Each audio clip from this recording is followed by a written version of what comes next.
For those of you not in America, July 4th might not have any significance to you. For us, though, it marks our country's independence. One of the most celebrated days of the year. Families and friends gather together.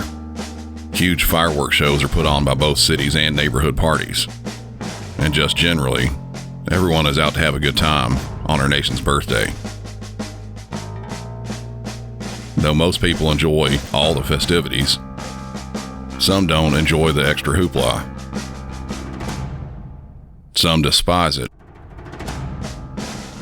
Most places in America, citizens can buy and shoot off as many fireworks as they like. And yes, they are loud. Because of that, neighbors can easily get agitated. What I'll be talking about today is something very much like that. A person who doesn't like the good time that's being had in his neighborhood. And the whole thing goes from a nice family gathering to a deadly encounter. Join me as I walk you through the events that happened just outside of Detroit in the small town of St. Clair Shores, Michigan on July 4th, 2019. I have multiple calls to talk about, and believe me, in one or more ways, you'll definitely have a lot of emotions on this one. Welcome back to Music City 911.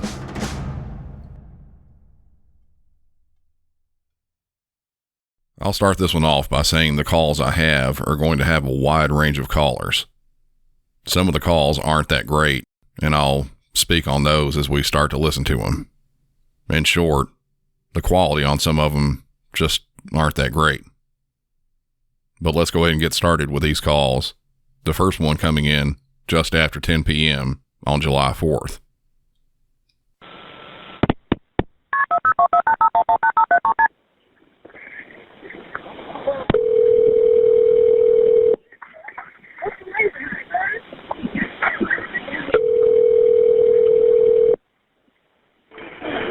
What is location of emergency? I'm being harassed by my neighbor. He's already threatened to shoot me with a .44 gun. What city are you in? I'm in St. Clair Shores. And who is your neighbor? I don't know. I've had several complaints with harassing him. He walked into my house on one occasion. Now I'm just out here trying to light fireworks with my kids. He's shooting a beam laser across the street. He threatened us with a gun. Did you see the gun? No, I didn't. Okay. He just said he had one? Yeah, he said, I got a .44 and you're going to fill it. Okay. Just bear with me 1 second, okay? Yes. What is your name? I'm going to tell you right now, sir. Stay on the phone with me. At my house. Can you go back into your house? Can you go back to your house? Ma'am, I understand, ma'am. Can you go back in your house? He's going after my brother. No, he's following my brother. You're at St. Margaret Street? Oh, he fired the gun. He fired this motherfucking gun. This man is shooting the gun at my brother. Hey, just stay on the phone with me. My door. He just shot my fucking door. Here, now. We're on the way. Stay with me, okay? My brother's out here. I need you to go back inside. My brother's outside. You need to get here. I need you to stay back inside the house. No. Get here now. Get here. We're on the way. Get here now. Yes, this man is shooting at my fucking house. Stay on the phone with me. Man, this man is shooting at my fucking house. I have 1,000 kids in here. My mama's bleeding. That's blood from the window. Yeah, it's about to be a war over here. Just stay on the phone, okay? Before my brothers do. Because he's a dead fucking man. He's a dead fucking man. He's dead. Do you fucking hear me? You better get here now. You better get here now. I'm not playing. I'm not fucking playing. I'm talking to the police, ma'am. Oh, Jordan, my brother's outside. Hank is out here. Not leaving my brother outside. One will just share power and they're waiting.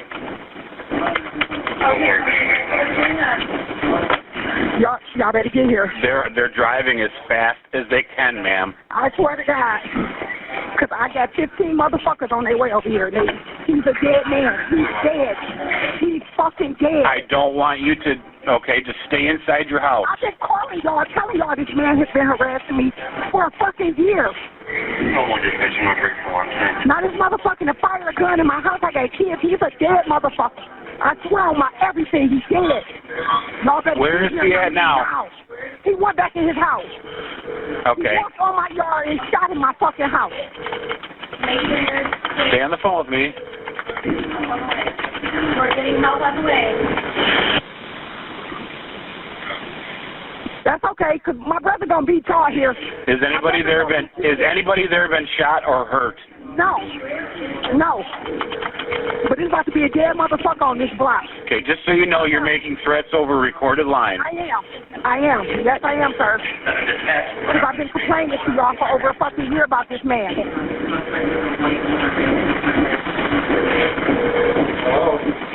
A fucking year. 911. Y'all always say he has a mental issue. It's nothing we can do. Well, now it's something somebody can do, huh? I understand. He said he shot your. You said he shot your door. He shot my fucking window out. Yes, he shot my fucking window out. No, he's got the police right here. No, okay. I'm livid. Ain't shit stopping me. All right. When the police are there, I want you to go up there and talk to them, okay? Oh no, he's dead. He dead. Yes, he shot my fucking window out. Are you talking to the police now, ma'am? No, I'm talking to my brother. Okay. Who? Can you send paramedics? Somebody's been shot. Somebody's been shot? Who's been shot? Somebody shot in their arm. Okay. Stay on the phone with me. Please send me a paramedic. Yep, I'm going to get paramedics on the way there. Are you with the person that's been shot? He's in that house right there. Yes. 2 kids are shot. Can you send paramedics? How many kids? 2. How old are the kids? How old are the kids? I don't know. I can't think right now. What kids got shot? I have a house full of kids. Yes.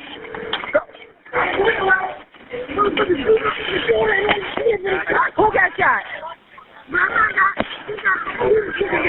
My mother got shot in the leg. Your mother's been shot in the leg? Yeah, it's 10. Who's the other person that's been shot?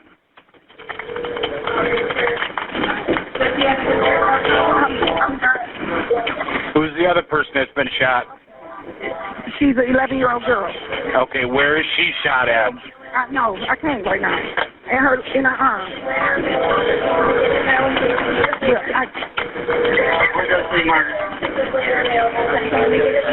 I got reports of people that are shot there. Okay, they coming. Paramedics are coming.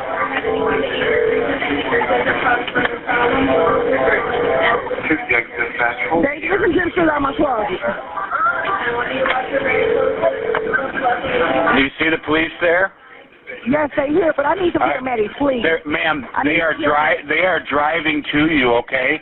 I need you to go talk to the police officer, okay? The police are not trying to talk to me right now. Okay, I have to let you go. I've got other 911s. I've got the paramedics already on the way to you, okay? All right. That call starts off by saying the caller's neighbor threatened her with a .44. He was also pointing a laser from the gun at the kids that were out playing. The dispatcher was trying to get the info and provide some caller safety by saying go back inside your house, but the tide turned very quickly when the neighbor started following the caller's brother and then started shooting. That's when she started screaming, and then at least one of the bullets hit the caller's door. The caller safety portion of that, the dispatcher continues to try and convey to the caller to go back inside the house. I agree that it's something that should be done in a situation like this. There are no police on the scene yet. No one to help them immediately. So the only thing a dispatcher can really do is tell the caller and anyone she can notify to get inside and try to stay safe. If the bullets are continuing to fly, I'd have everyone get down on the ground trying to make the lowest profile possible. I'd say that ideally you get behind some cover, something that would stop a bullet coming through, but most homes don't really have anything that would stop a bullet, especially a bullet like this. For those of you that don't know, a .44 is a big, heavy pistol round. It would easily go through any doors or walls, and even something thick like a refrigerator. Hiding behind something like those may not stop you from getting shot, but getting down on the ground in a low-profile position will at least get you the lowest possible probability of getting hit with less of you exposed. The caller continues with making threats about the man, saying he's a dead man. As a dispatcher, you have to be vigilant in trying to maintain as much peace and law as possible. I'm not trying to take away from what was happening there at all. Me in the same situation, I'd probably want to be, or actually be, shooting back, trying to stop the threat. From what we know, it sounds like it would be self-defense, but a dispatcher on the phone doesn't know any of that for sure. So as much as we feel like it and can sympathize with what's going on, we can't say that it's okay to do something like that and potentially put the caller or anyone else in further danger. Towards the end of the call, we found out that someone has been shot and then another. The caller's mother was shot in the leg and an 11-year-old girl shot in the arm. Paramedics were then dispatched to the scene, and once police got on the scene, the caller was instructed to try to talk with them. And something like this, when there's still an active threat, chances are police are not going to want to go straight over and talk with the caller. They're going to want to assess the situation, and if there is still an ongoing threat, they're going to want to deal with that first. As this call goes on, the screaming gets worse, and as I have said on the show before, the microphones inside of a cell phone generally aren't made for anything past normal conversation levels. You start screaming, and the quality of the call goes downhill really quick. That happened here, but it was nothing like this next call. Sure, please.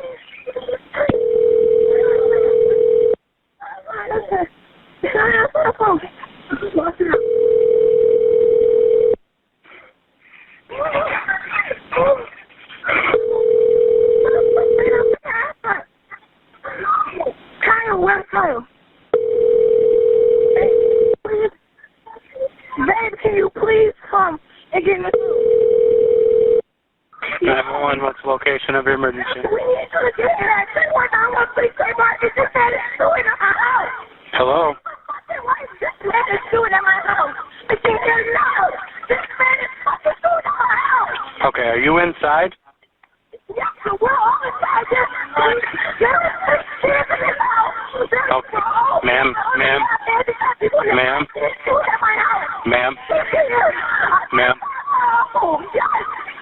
Okay, I need you to take a deep breath, okay?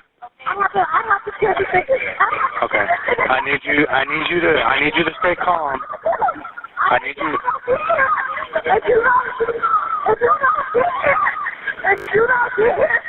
If you don't get here, I'm telling you now, you're going to have more than nobody to worry about. This is the sign of my fucking grandma. Okay, they're on the way. For the most part, I couldn't really understand too much of what the caller was saying beyond a man is shooting her house. This is a perfect example of when you start screaming, the quality of what is being said over a cell phone deteriorates to nothing sometimes. That's exactly what happened here.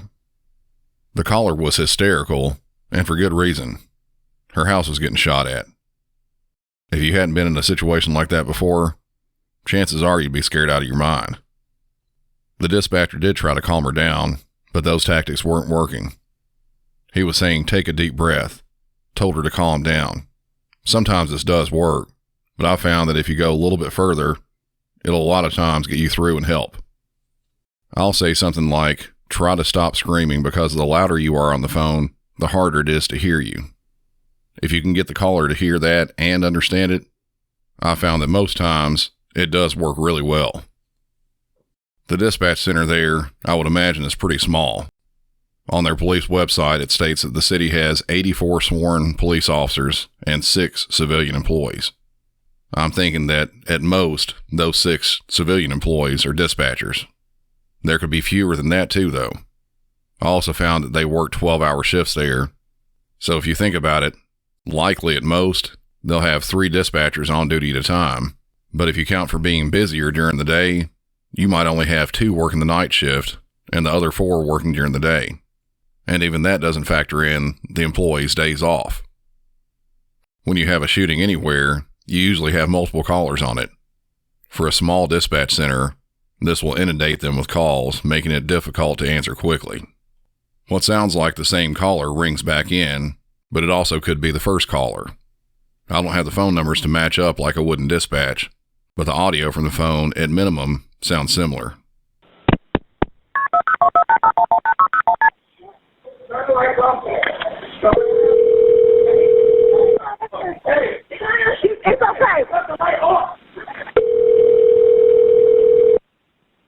It's okay. It's okay. That ain't in the road. Damn, where's yours? Man, can you please come and get in this room? Kyle, put a towel over her.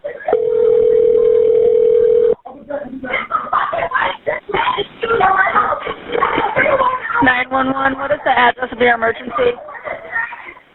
Hello, this is 911. This is 911. There was a lot of the same on that call, screaming and general chaos in the background, and very difficult to hear what's being said. While it does sound like the caller was actually on the phone towards the start of the call, the phone is definitely not close to her ear at the end of the call and suddenly disconnects. One more caller, who was actually pretty calm, gets through to dispatch and gives a little better info.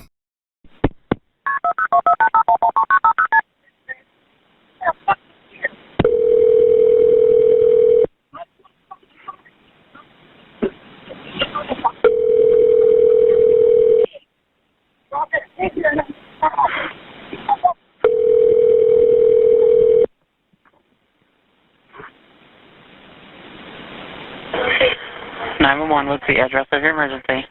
I don't know the address. We on St. Margaret. A guy shooting at us. What, he's shooting at you? Yes. Hurry up. Okay, we already have officers on the way. What does he look like? He's a white male, older male. He just went back in his house. What house did he go into? I can't see the address, ma'am. I can't walk over there because he's shooting at us. It's we got a Buick LeSabre in front of the house. I got my car, which is a Buick. Shit, what the fuck kind of car is that? My car is right next door in front of his house. Your car's in front of his house? Next door. It's a Buick, a brown Buick. Okay, what's your name, sir? Okay, sir, go talk to the police, okay? All right. Okay, thank you. Even though that was a short phone call, we know that the shooter has gone back inside his house, that he's an older man, and we figured out roughly what house he went into by the location of the caller's car. The location bit is a big piece of info. Police will know where to begin looking for the suspect. So far in this, we're just minutes into the incident. A suspect has been shooting at various places, 2 people have been hit by bullets, and police on the way, as well as on the scene, have no idea yet what they're getting into, both with the suspect himself and what it will take to end this situation.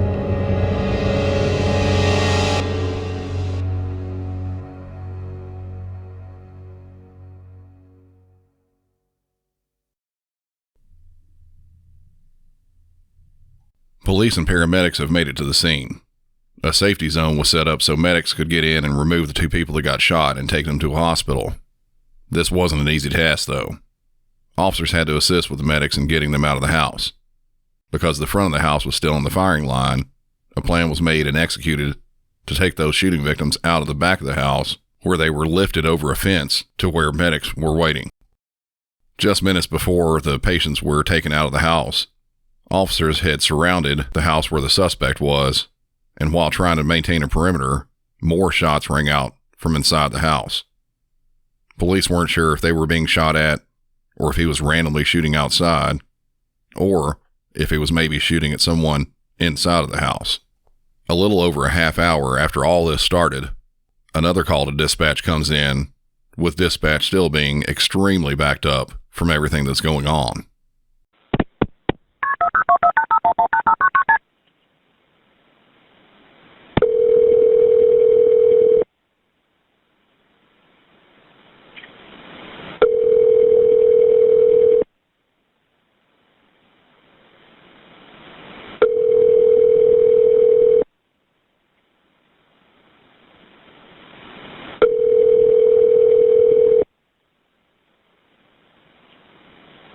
Not even there.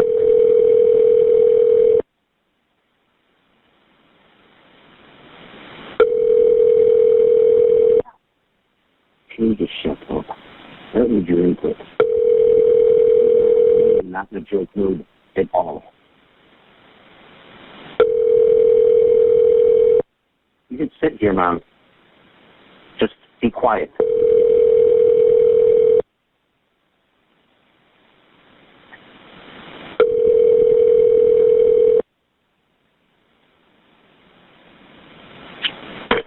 911, what is the address of your emergency?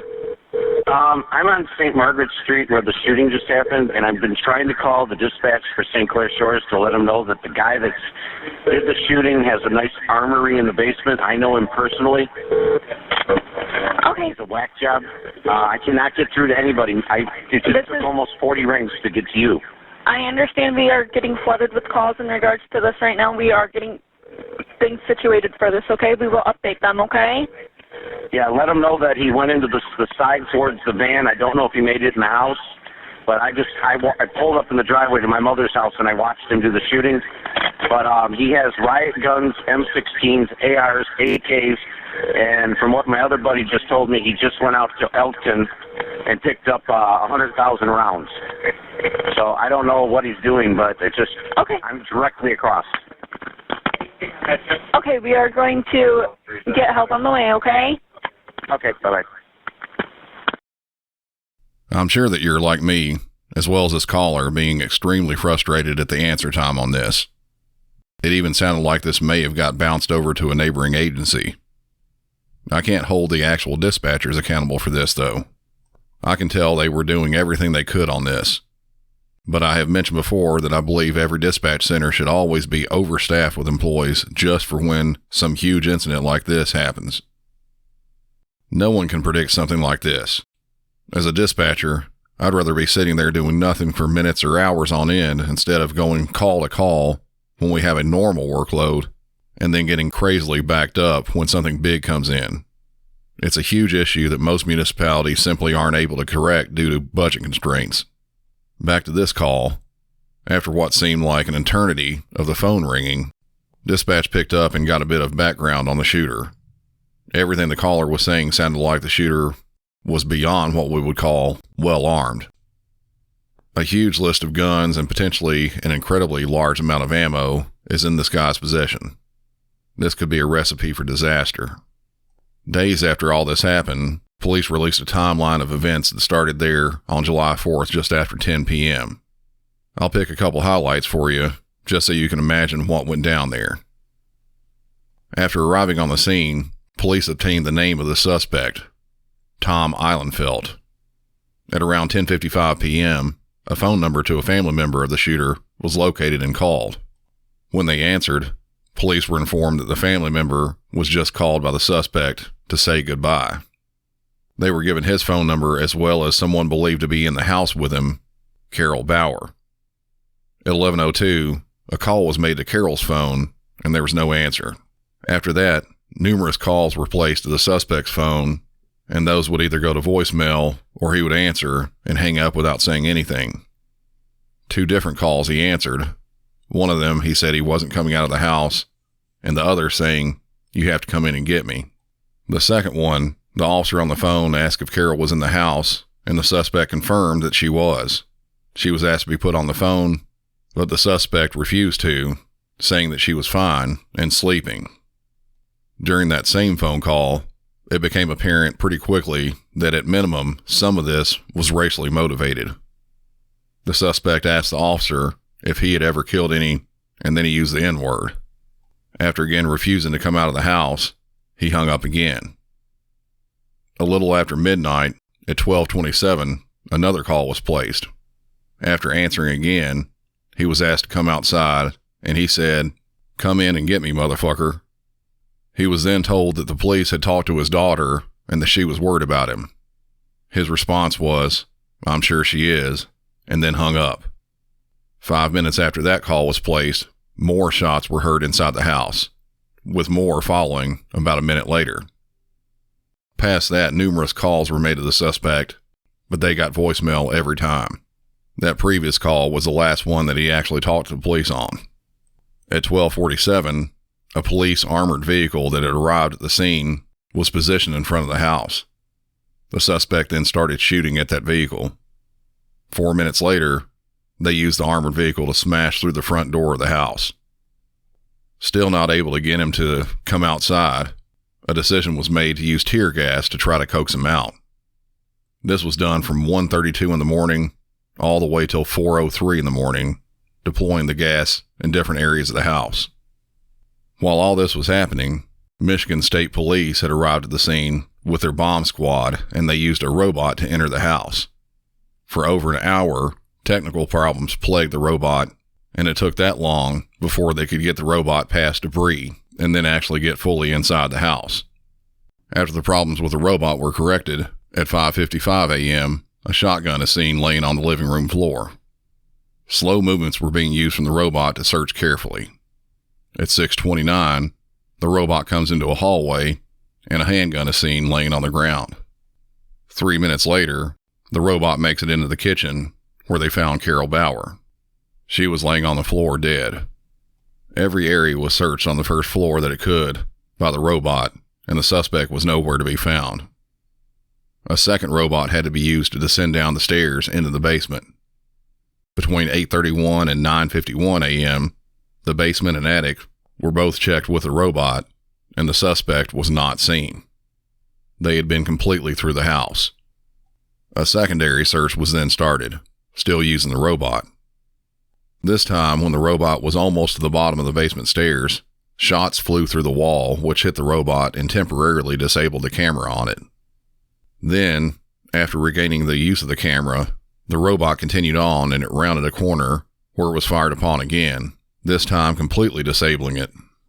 It was determined that where he was at, he was ready for officers to come around a corner and would lay down heavy gunfire on him. This was at 11:12 in the morning, around 13 hours after the initial call came in. Between this time and 12:39, more tear gas was used inside the residence. The other robot was then deployed outside of the house to look into the basement window. At that point, the suspect was seen walking towards the basement stairs with an assault rifle and a large capacity magazine, and was also seen wearing a gas mask. He then started shooting at the armored vehicle again. He went back into the corner where he was initially hiding after that. Between the times of 12:48 and 4:24 p.m., more gas, as well as smoke canisters and flashbangs were used inside the basement. None had any effect. Police were trying to figure out some way to end this situation. What they had been doing wasn't working. At 5:20, a decision was made to put a fire hose down the basement stairs and literally try to flood him out. The water was ran until 7:09, nearly 2 hours straight. At 8:45 p.m., further using the robot camera, officers were able to determine that the water had mostly drained out, but there was still around 2 feet of water inside the basement. Between 9:11 and 9:25, a pole camera and the robot still looked for the suspect, but were unable to spot him. Entering into day 3, at 2 in the morning, now July 6th, a decision was made for officers to go ahead and make entry. Using emergency response team members, what would be called SWAT and other departments, the suspect was then located. He was found behind what was described as a self-made barricade, wearing a gas mask with a single gunshot wound to the head. He had shot himself. Located next to his body was an assault rifle and a handgun. He had another fully loaded high-capacity magazine in his pocket. A further search of the house found 3 more handguns, a .22, a .40 caliber, and a .44, along with a 12-gauge shotgun, an AK-style rifle, and a smaller .22 rifle. An additional 1,000 to 2,000 rounds of ammunition were also found.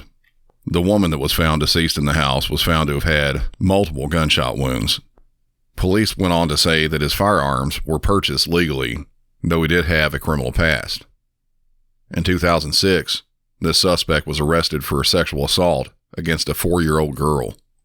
A charge of criminal sexual conduct in the first degree, which was a felony, was given to him. During his trial, a hung jury prevented sentencing, but a second trial he pled no contest to felony criminal conduct in the second degree. He was only given 4 years of probation and was made to register as a sex offender. A year later, he appeared before a judge for a resentencing, and the judge ended up dismissing his second-degree sexual misconduct and changed the charges to indecent exposure and exhibition of obscene material, which were both misdemeanors. The judge also ruled he could be removed from the sex offender registry. Being that he no longer had any felonies on his record, he was able to legally buy guns and ammo. So it seems that if the judge wouldn't have changed around the charges, that this man wouldn't have been able to legally buy firearms. 28 hours after this all started, 2 neighbors were shot, a friend of the shooter was murdered, and the suspect was dead from shooting himself. Hard to believe all this. And what's harder to believe, this all started because apparently the suspect didn't like neighbors shooting fireworks. Thank you for listening again this week. For those of you that missed it last week, a new mini episode was just put out, available only to members over at Patreon.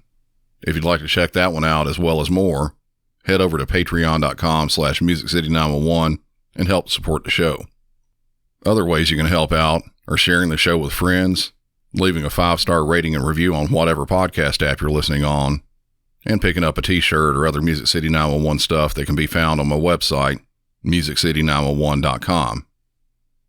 Feel free to stop by and follow any of the social media for the show, Instagram, Twitter, Facebook, and TikTok. And if you want to get in on some of the discussion about cases talked about here on the show and more, look up the Music City 911 podcast discussion group on Facebook. Until next time, for Music City 911, I'm Brandon, and y'all have a good one.